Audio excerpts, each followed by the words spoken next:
So you're getting leads. Some may even feel like layups, but they ghost or stall, or just tell you that they need to think about it. Well, if this sounds familiar, the truth is there are only 4 reasons why someone doesn't buy from you. And no, price is not one of those.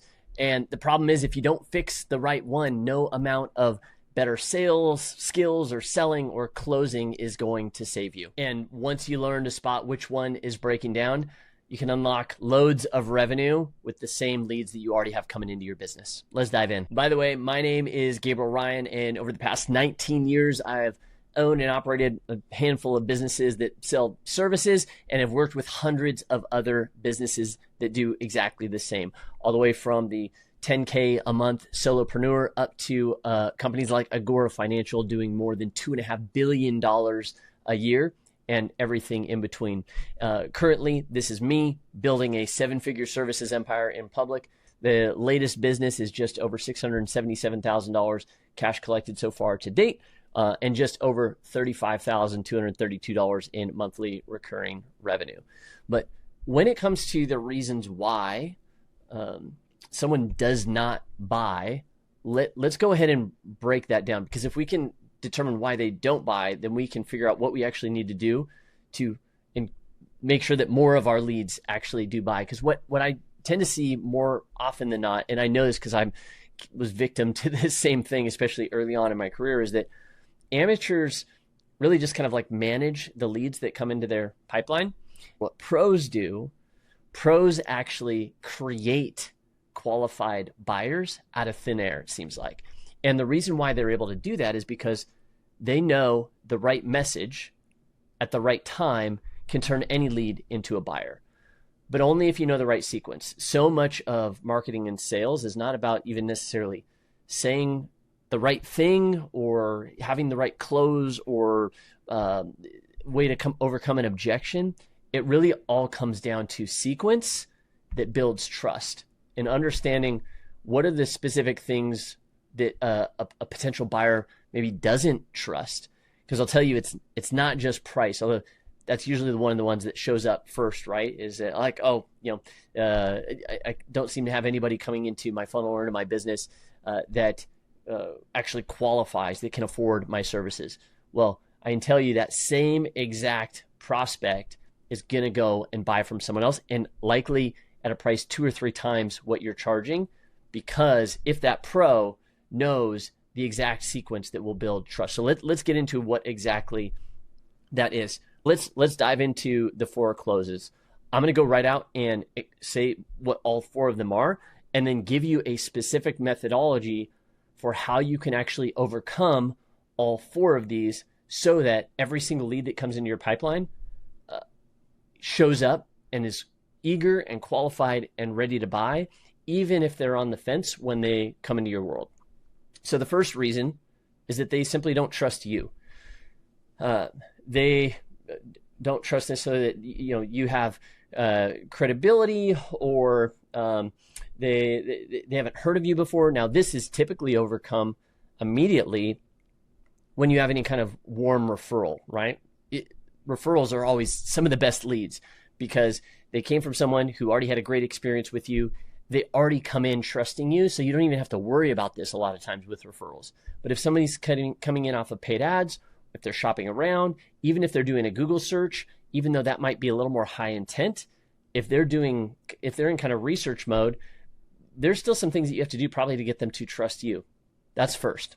Second, maybe they don't trust your path.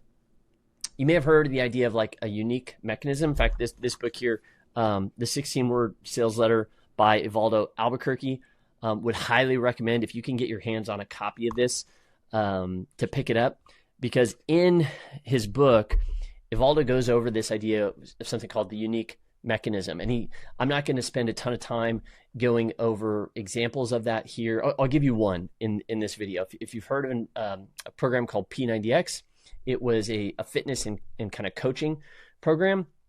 And most of us know, what it takes if we want to get into shape, if we want to get fit, if we want to lose weight, we want to build muscle, we want to get in shape. What do we need to do? Well, we need to work out, we need to eat less calories, right? We need to move our body. We need to, fix our diet. Like those are kind of the main things. So the strategy, the tactics, it's not like there's anything that secret here. So how do you take something like that and come up with a unique path or a unique mechanism, is what Evaldo calls it, that can be a different way for someone to get from being unhealthy to healthy? And what the founder of P90X came up with was this path, this idea called muscle confusion. And what he outlined when selling P90X was that the reason why you might get into the gym and experience some gains in the first, month or so, but then all of a sudden you hit this plateau, and when you hit this plateau, you lose motivation, and then so you don't stick with it for the long run. And he said the reason why is that your body, your muscles actually get accustomed to your workout routine, and so it will naturally plateau unless you mix things up. And so what we've done with P90X is we're introducing muscle confusion, where we've got a program for 30 days, and then the next 30 days, we have a very specifically designed, completely different set of workouts to confuse your muscles so that it feels like you're getting those newbie gains all over again every 30 days. The first 30 days, the second 30 days, the third 30 days. So P90X, right? And with that, P90X sold hundreds of millions of dollars just by selling this new path. So there's something in your business that makes you unique to the competition. Now, it may not be as significant as muscle confusion or this whole idea. We work with a bunch of dog trainers, and what separates them is this idea of getting your dog's attention. Hey, you've tried all these other things to train your dog. You've tried doing it on your own. You've tried rewarding them. You've tried treats. You've tried all this different stuff, and it's not working. The reason why it's not working is we have to get your dog's attention first before you can actually train them. And so they have a specific methodology around getting their attention, right? So I'm spending a lot of time on this one because it's one that's often overlooked. Most people know that you have to get the prospect to trust you. We've heard of the idea of know, like, and trust. But when it comes to your process, your method, that's equally, if not more important. Third, they don't trust your product, right? So they're not going to buy if they don't trust that your product can actually help them implement that path. So the path, the unique mechanism is, consider it like the strategy or the road that they have to walk to get the result that they want. Your product is the thing that helps them walk that path and get that result better, faster, done for them. And lastly, and often the most difficult to overcome, is they don't trust themselves. Back to the health and fitness idea. Maybe you're a trainer and I look at you and you're in shape and fit and seem like you've worked with a lot of people before. I go, okay, great. Yeah, I trust you as the trainer. You've got a specific kind of methodology, a training methodology that makes sense to me. It's something like, oh yeah, I've done training like this before. Maybe it's kind of a CrossFit or metabolic conditioning style or interval training or whatever it is. But okay, yeah, I could see that working. And your product is all about like, okay, we're going to meet in person 2 days a week. You're going to prescribe some workouts for me, another 2 days a week that I'm going to do on my own. You're going to do all my nutrition, everything. Sure. Yeah. Okay, great. I like the product. That makes sense to me. But maybe I don't trust myself. It's like, okay, I'm going to start with this thing, but I feel like I'm going to fall off the bandwagon. I don't know, like, I'm so busy, I run a business, I've got 4 kids, I'm coming up with all these excuses, right? And this is what your prospects do. A lot of them just don't trust themselves to be able to get the result. So why does a prospect not buy? One of these 4 things. They don't trust you, they don't trust your path, they don't trust your product, or they don't trust themselves. So how do we actually overcome that? Well, we tell stories, and we tell specific stories that speak to the disbelief that your prospect has, so that they come to their own epiphany that they actually can trust you, and they can trust your path, and they can trust your product, and they can trust themselves, right? So what are those stories that we would tell here? The first one is your origin story. And by the way, all of these should be implemented in your emails and text messages that are going out to new leads, in your appointment reminder series. In fact, I'll just show you here real quick. This is something that we implement for our clients called the New Lead Fast Track. This is the exact kind of flow that within the first 5 minutes that a lead comes in, we send a quick text message, a proof of life text message to try to get them to respond. If they do reply right away, then great. We send a personalized video or voice memo. Remember, again, some of these things are automated. Some of these things we're using personal touch. We get really high engagement rates here, and we see near like a 42% booking rate when this happens. But if they don't reply right away, which happens quite often, we start jumping into these stories. We send an email with a before and after story. Then we drop them into a sequence where if they still haven't booked within the first 4 hours, send them an email and a text message with the origin story. Then the new path story 24 hours later, another 24 hours later, a product story. And then we just start hammering them with social proof and testimonials until we kind of finally send a last ditch effort. Hey, have you given up? Now, we continue marketing past this, but this is what we call the new lead fast track, where within the first 3, 4, 5 days, we are trying anything that we can to get them booked into a call, into a consult, to get a quote, an estimate, so that we can make an offer. So what are the stories? Let's start with trusting you. Best way I know to overcome that is telling your origin story and making sure to pepper things in how you got into this work in the first place.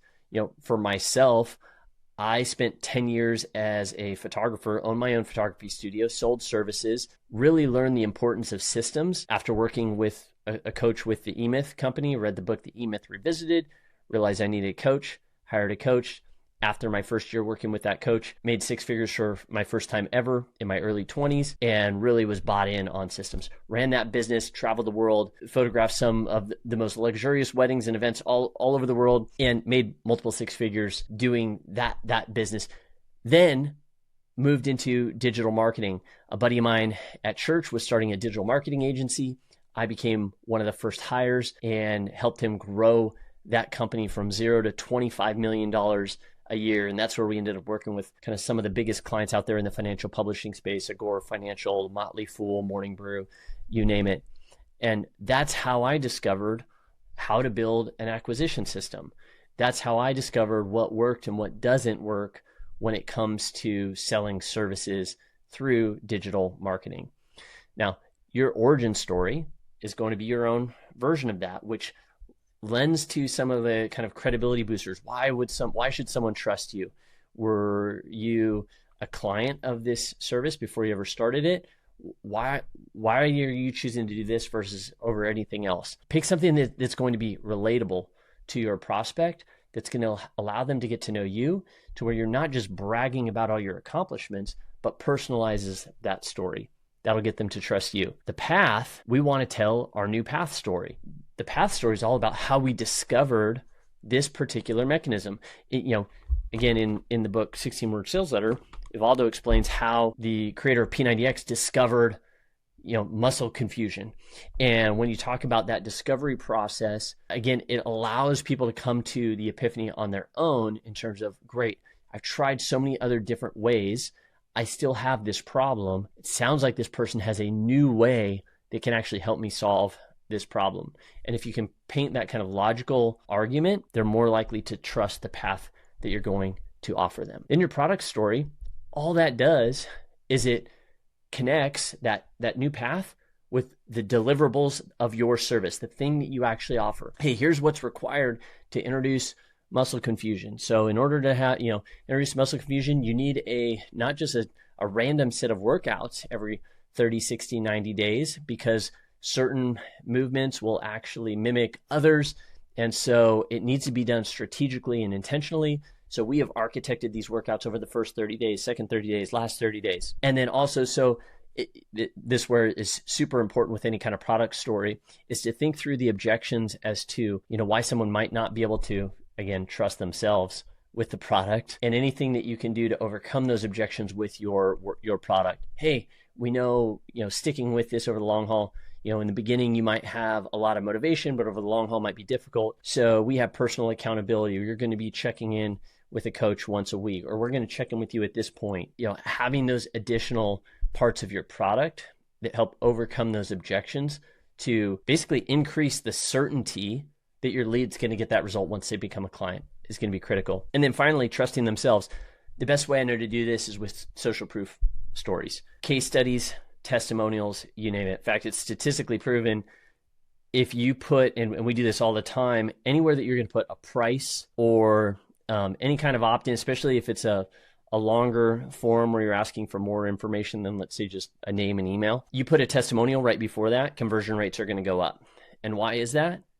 Because people can put themselves in that other person's shoes. When they see people that look like them, sound like them, act like them, have similar situations to themselves, then they can actually trust themselves to get that result as well too. So why building social proof is so critical. So if there are 4 reasons why someone doesn't buy, because they don't trust you, they don't trust your path, your product, or themselves, then all we need to do is come up with some stories that we can tell in our marketing, in our emails, in our text messages, and in our video content, our social media content that we can share with a new lead and every new lead that comes in. Because I'll tell you what most service business owners do, which ends up costing them sales, they talk a lot about their product and then they share client wins and client case studies.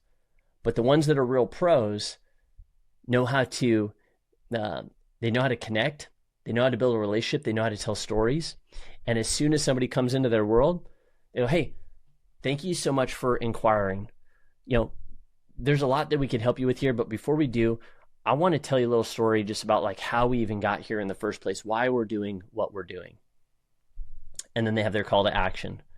And then, oh, by the way, I know there's a whole bunch of different options out there for how you could, you know, who you could go to build your pool or hire as your financial advisor or choose as your dog trainer.